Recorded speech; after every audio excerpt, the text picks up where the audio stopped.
Can we please have some quiet? We're going to make a short statement here outside this courthouse, and later on we will try to be available to the press. Jennifer will start here.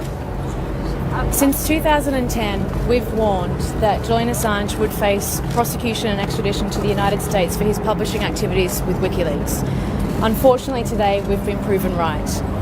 Mr. Assange was arrested this morning at about 10 o'clock at the Ecuadorian embassy after the ambassador formally notified him that his asylum would be revoked, and he was arrested by British police.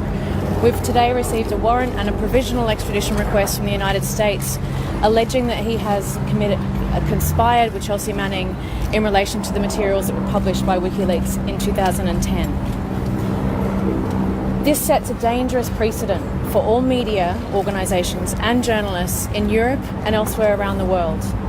This precedent means that any journalist can be extradited for prosecution in the United States for having published truthful information about the United States. I've just been with Mr. Assange in the police cells. He wants to thank all of his supporters for their ongoing support, and he said, "I told you so." Well, the only thing to add to this is the fact that this is a dark day for journalism. As Jennifer said, this sets a precedent.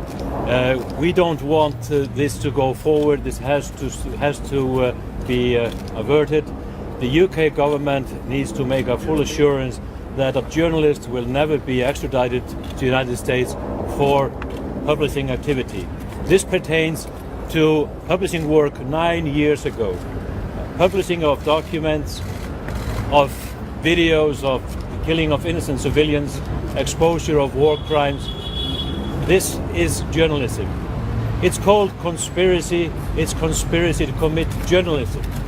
So this has to end, and we urge everybody to support Julian Assange in fighting his extradition. Thank you. What legal avenues are available to you to prevent his extradition? We will be contesting and fighting extradition. We've requested that he now gets medical treatment. He's been refused medical treatment for the past 7.5 years, seven years since being inside the embassy. We will be fighting extradition, and he'll be brought before the court again within the next month. How is he now? We're not going to be taking any more questions today. Thank you very much. Health problems? You were asking about the elements in the extradition request.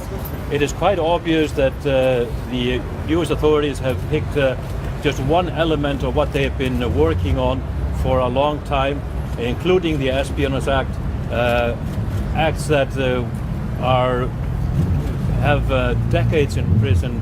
There is no assurance that there would not be additional charges when he is on US soil, and I think and I believe that this was an angle in the approach to increase the likelihood of him being extradited. That is obvious. Do you have anything to say Thank about you. the Ecuadorian embassy and the way he was arrested this morning? Free! Free! Free Assange! Free! Free! Free Assange! Free! Free! Free Assange! Free! Free!